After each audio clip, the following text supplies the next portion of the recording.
Hello, hi guys! Magandang hapon, magandang tanghali sa inyong lahat. This is Chin from Masigari Channel, a faith healer o Mata reader. So ngayong hapon at tatingnan natin na nagsasabihin sa inyo ng ating mga gabay. This is a weekly gabay for the month of December 22 hanggang December 28 for the sign of Libra. So Libra, welcome to my channel. Ano kayang messages, advices na spirit guides ang ating masasaga for today's video? Kano naman kayang energy or kaganapan sa buhay ng mga Libra ang ating mahagilap? So guys, this reading is a journey namang hindi lahat makaka-resonate. Kunin lamang po ang makaka-relate sa inyo and comment down below kung kaninong energy ang ating nasaga.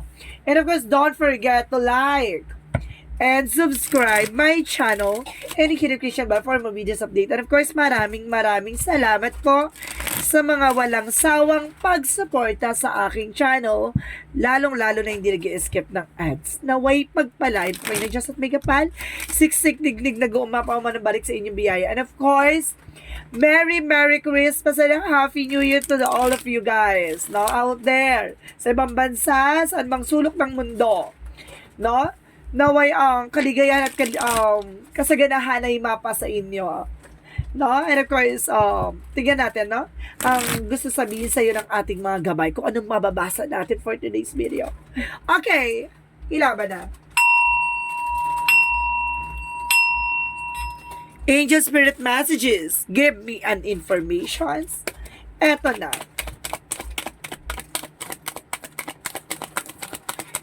There's a 10 of Cups. So, there's a happiness. No? May kaligayahan ka dito. No? Meron dito magbibigay sa'yo ng happiness. Additional messages. And there's the Moon card. There's a truth reveal. Kumbaga surprises and dream coming true with the Moon card. Let's see, with the Three of Swords. So, maraming mga inggitera. Marireveal na kung sino mga inggitera. No, makikilala na. No? Let's see what is additional messages. There's a Knight of Swords. There's a success driven, no? Kumbaga, pabilis na ang papasok ang magandang kapalaran sa'yo. Parang nagmamadali to, no? Parang rush. Ganon. And of course, parang nila-line up na yung eksena dito. Parang sinasabi dito na parang malalantad or something, makikilala mo na. So, mga taong nag-tridor or something, mga inggitera, mga ganon, no? And because there's a Two of Swords, there's an indecision. Kailangan mo dito magdesisyon, no? Kung may mga bagay na parang nahihirapan ka magdesisyon ngayon. And there's a Hermit card, no? There's a soul searching na may mga bagay na maglilinaw na sa'yo, no? About sa spiritual. So, let's see what is the 10 of Cups. And there's the World card. So, there's a travel. No? Happiness. May travel kayo dito, no? With your family, with your relatives, or something with your loved ones, no? Maaring na tong person mo, maaring mga ibang bansa kayo, mag-out of town, something like that. And because there is a Knight of Wands, slow and steady. Kalma, no? Panatiling kalmado kasi lahat ng mga bagay ay may lalantad na. And the Queen of Wands, stability and control, no? Mayroon daw talaga dito babaeng gitera, no? May babaeng naiingit na sa pamilya nyo, no? Lagi nagsusubaybay. So, let's see what is that Two of Wands. There is a Two of Wands represent decision. No? Titingnan mo yung lighter side of situation, no? May mga bagay na kailangan mo daw pag-desisyonan ngayon. So, let's see what is the Two of Swords. And because there's a Seven of Pentacles, so there's a harvest time. So, this is the moment na parang kailangan mo magdesisyon kasi unti-unti mo na makukuha yung mga bagay na pinaghirapan mo, no? So, let's see what is the Hermit card. So, there's a Star card. Oh my God! There is a hope and miracles and healing na maaaring magamot ka na sa anumang uri ng karamdaman mo, no? Sa lahat ng aspeto. So, let's see what is the Ten of Cups. And of course, the World card represents the lover. So, ibig sabihin, no, may gala talaga kayo ng iyong asawa, ng jowa mo, partner mo. Maaari magdala sa'yo ng happiness or baka makilala mo siya sa ibang bansa. So, let's see what is the Moon card and the Knight of Wands. So, there's a Page of Wands. There's a good news. May magandang balita dito, T, no? Para sinasabi sa'yo dito, itong balita na to ay malalaman mo na yung mga bagay na nakatago, no? May mga bagay na parang may ibibigay natin pagkakalob sa'yo ng langit. Ng langit. And of course, there's the Ten of Cups that represent the happiness, and the World can represent success, and the Lovers represent the partnership, no? Talaga sinasabi sa'yo dito na maaaring maaaring ang kaligayahan ay matagpuan mo na. And because there's the Moon card, the Knight of Wands, and the Page of Wands, kumaga may balita, no? May mensahe, no? Hindi man to, kumaga surprises to, parang hindi man siya agad-agad pero, no? Unti-unting malalantad. And of course, there's an information, the Ace of Wands, so there's a new beginning coming in for you. Hawak mo ang baston, hawak mo ang desisyon, o hawak mo ang kapalaran mo, no? Huwag kang magpapa-apekto sa mga inggitera, So let's see what is the Knight of Swords, the Two of Wands. So there's a strength card, no? There's a strongest energy na parang kailangan mo maging matapang. No, kailangan mong kumaga at mapapakalma mo daw yung sitwasyon, no? And kasi kailangan mo mga tignan yung lighter side of situation. May magiging possibilities. So let's see what is the Two of Swords and the Seven of Pentacles. So, there is a Page of Pentacles. So, there's an investment. So, ibig sabihin dito, yung mga bagay na pinaghirapan mo, no, yung mga bagay na yan, of course, mag-isip ka, no, ng, kumbaga, makakatulong pa sa in the near future. Investment. Or yung mga bagay na kailangan mo talagang ini-invest, no? Yung parang, kumbaga, talagang pinaglalaanan, no? Piliin mo yung paglalaanan mo at ipaglalaban mo. And there's a Nine of Pentacles, there's a blossoming abundance. Ipagkakaloob talaga ng langit yung mga bagay para sa'yo, no? There's a spiritual, angels guides. And of course, there's a blossoming abundance. So, ibig sabihin dito, there's an information na parang magkakaroon ka ng healing and of course, happiness dito. Kumaga may mga bagay na pagbibigyan linaw sa'yo, no? About sa spiritual na, kumaga gawin mong sentro si God, gawin mo siyang, kumaga kasama sa lahat ng plano mo. Hindi ka magsisisi. Dudumugin ka ng blessings. So, let's see what is additional messages for the outcome. So, there's a Page of Pentacles, Page of Cups. So, listen to your intuition and listen to your gut feeling. So, lagi ka makikinig sa yung, kumbaga, vibrations or something instant. So, let's see what is additional messages. And of course, there's a Four of Wands. So, there's a celebration coming in. There's a homecoming. A twin flame energy rather, no? Maaring itong tao na to ay maaring twin flame mo or soulmate mo. And there's a Three of Cups, happiness, and of course, there's a celebration. Talagang double clarification na there's a celebration coming in for you. It's either there's a wedding, engagement, proposal, or something na magbibigay sa'yo ng happiness. So, let's see about sa naman sa career. Give me an information about sa career. Angel Spirit Guides. So, there is an information that there's a higher fund. There's a lesson learned. Na may mga bagay na kailangan mong matutunan. O may mga bagay na kailangan mong natutunan. And because there's a Nine of Swords na kumbaga kailangan mong kumawala sa toxicities, sa negativities, no? Kumbaga kasi lapitin ka ng mga na mga nangungutang. Lapitin ka din dito ng mga manloloko, no? Kaya maging maingat ka, no? Kumbaga sinasabi, lakasan mo yung pakiramdam mo. Matuto ka na sa pagkakamali at matuto ka na sa nangyari sa iyong eksena. And the Eight of Pentacles, mag-focus ka sa business, sa trabaho, negosyo mo. There's a hard work, no? And there's a perseverance, no? Tiyaga. Kailangan mo magtiyaga. So, let's see about naman sa love life. About sa love life, so, there's the Wheel of Fortune. There's a destiny. Talagang destiny kayo ng person mo. No? Talagang destiny. There's a maturity. Maaring matured na yung person mo. Or either ikaw yung mature. And there's an Emperor. There's a God will. No? Parang sinasabi dito, ibinigay at ipanagkaloob tong tao na to para sa'yo. Para pagbuklo din kayo ng tadhana. Okay? So, there's a Six of Pentacles, no? Talagang there's a give and take, no? There's a waiting for a soul to waiting for a ship, no? May mga bagay lang talaga na kailangan mong antayin. There's a waiting, kumbaga, worth waiting for, no? Talagang sulit yung pag-aantay mo. There's a Six of Pentacles, there's a give and take. There's a balance. About naman sa health. Give an information about sa health.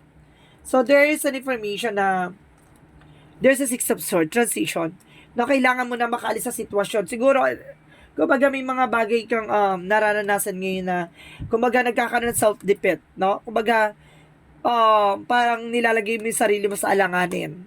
No, parang sinasabi dito, there's a self-sabotage. Maging aware ka, alamin mo yung mga bagay, magtiwala ka sa ating Panginoon. There's a full card. No, sinusubukan ng tiwala mo dito. There's a faith. And because there's a Seven of Cups, confusion. Naguguluhan ka ngayon about sa health mo.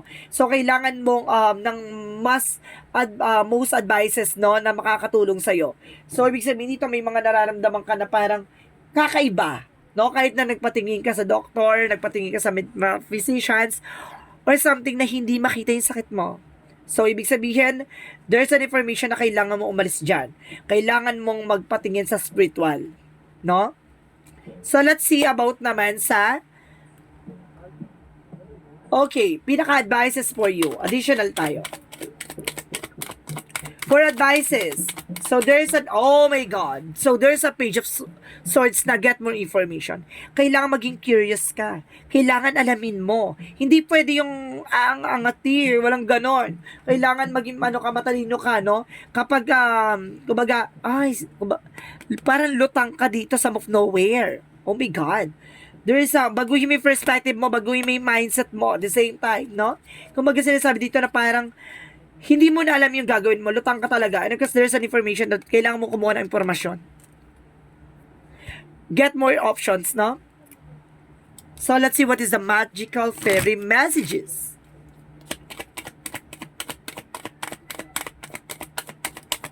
Magical fairy messages.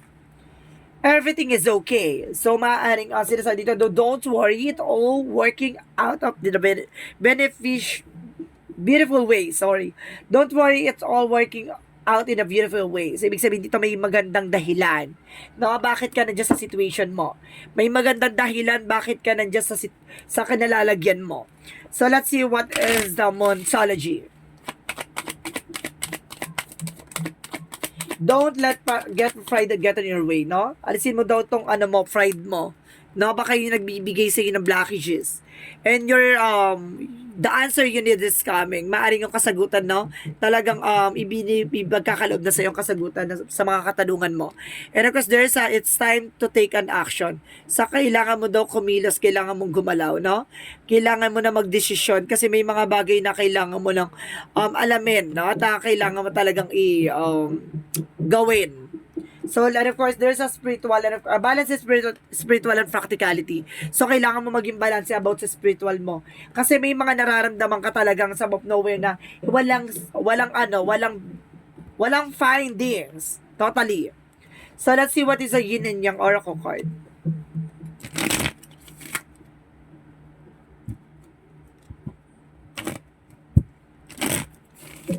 So, let's see what is a yin and yang oracle card. There is a unity. Kailangan ng pagkakaisa, no? Kailangan ng, kailangan mo ng unity, no? Yung pakikinig din sa mga advices ng iba. And of course, there's a separation. Kumbaga, nagkaroon ng separation din dito, no? So, there's an information by Ace of Water, Pisces, Cancer, Scorpio. May kinalaman ka sa Pisces, Cancer, Scorpio, no? It's either your first soul. And, oh my God, sorry.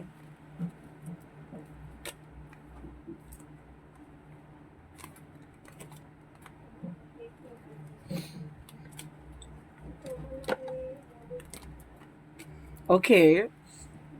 So, there's breakthrough. Matatagpuan mo yung magiging solusyon mo, no? Matatagpuan mo yung yung magiging kasagutan sa katanungan mo. Parang ganon. So, let's see what is Archangel Michael.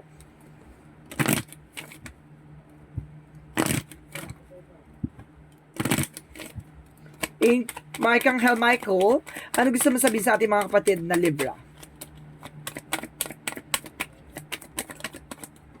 So, there is your inner guidance is real and trustworthy. Na makinig ka sa iyong mga gabay. Na mapagkakatiwalaan mo yan. Maniwala ka at magtiwala ka. Kasi may mga bagay siguro na sinasabi sa iba, angel's number, angel signs, or synchronicities, na may mga bagay na kailangan mong sundin at kailangan mong pakinggan. And because there's a spend more time outdoors, so kailangan mong mag-unwind, no? Maaring kailangan mong huminga ng sariwang hangin, kailangan mong ng mas malinaw na kaisipan, na mag-meditate ka sa yung tahimik at mapayapang lugar.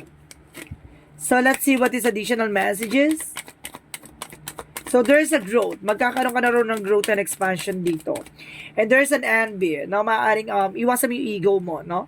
And kasi sinasabi dito, I am the same as everyone but with different challenges, no? Magkaiba kayo ng, kumbaga, ng mga pinagdaanan, diba? Hindi kayo pare-pareho.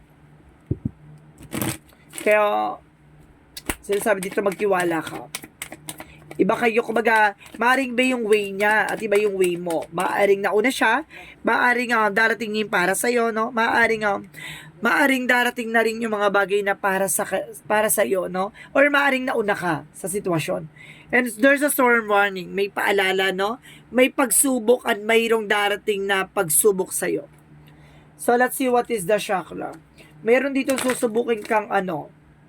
Linlangin. Or susubukin kang sirain. So, there's a prayer. So, kailangan mo pagdasal to. See, there's an in-pace. May humaharang, no? It's either ng swerte mo or ng pagkakataon, no? Or love life. There's a prayer. It's either pinagdadasal ka o kailangan mo magdasal. So, there's an information by the expansion. So, magkakaroon ka talaga ng expansion dito, no? And of course, there's a wisdom. Kumbaga, magkakaroon ka ng kaliwanagan. So, let's see what is additional messages. So, there is a fire opals, confidence. So, kailangan mo magkaroon confidence sa sarili mo. No, na yung mga bagay na yan, may mga bagay na nandiyan ka sa situation at alam mo yun nangyayari, no? And there's an astral travel. Maaring nga hinakatid ka na, no, sa mga bagay na kasagutan sa katanungan mo, maaring sa panaginip mo. Psychic ability. So, ibig sabihin malakas ang mo, sense of, six senses mo. Sabi ko na there's a signs of synchronicities na hinahatid sa'yo ng angel spirit eh. Makinig ka lang sa guardian angels mo, no? Makinig ka sa mga gabay mo. Crack often. So, there is a rock bottom and of course surrender. So, kailangan mo surrender sa ating angel spirit rather sa mga gabay mo. May gabay ka, ha? May gabay ka. There's an inner earth. There's a you survived this, no? Para solusyonan mo na to, no? Nakapasa ka na dito. And because there's a new beginning coming in for you. Maaari na pagdaanan mo na rin yan. Kumbaga, nangyari na yan sa iyo eh. Maaari kumbaga, matatapos mo din yan. So, let's see what is additional messages. So, there is a sensitivity. Ayun yung kailangan mo mangyari, no? Maging sensitive ka sa lahat na nangyayari. Kasi may mga bagay na hindi mo alam yung pala yung magdudulot ng, kumbaga, conflict sa'yo. Maaring minimal lang siya, maliit man siya sa ngayon, pero pagdating ng araw na pag pinabayaan mo, lumalaki. And because there is a crystal, so there is a gemstone, so makakatulong daw to sa yung gemstone for healing energy. And there's a travel, na maaring may travel ka dito, no? So, let's see what is Archangel Raphael messages. And of course, there is an home help. So, ibig sabihin dito, kailangan mo ng tulong ng ating Archangel Raphael for your home. Nasa, sa inyong tahanan, siguro baka tulit sunod-sunod yung nagkakasakit. And there's a good night's sleep. No? Ibig sabihin dito, kumaga makakatulog ka na ng mahimbing. So, let's see what is the Romance Angels. Let's see what is the Romance Angels. Angel Spirit Guide, please give me information. So, there is a retreat. It's time to disconnect from the world. So, kailangan mo mag-disconnect kumbaga sa mga tao sa paligid mo, no? Para makapag-isip kayo. Ay, sinasabi ko, kailangan mo na sariwang hangin, makapag-isip ka na maayos, mag-meditate ka, and make the effort. So, kailangan mo talaga magbigay ng effort, no? With your loved ones, no? Sa inyong partner, sa jowa mo, sa asawa mo. So, kailangan nyo magsama na, kumbaga, pumunta sa ibang lugar, no? Para kumbaga parehas kayo makapag-isip na maayos. So, let's see what is the angel's answer, guys. Mag-isip kayo na magiging question nyo dito, no? Bibilang ako ng 3, kailangan nakapag-isip ka na, okay? Okay, isip na kayo.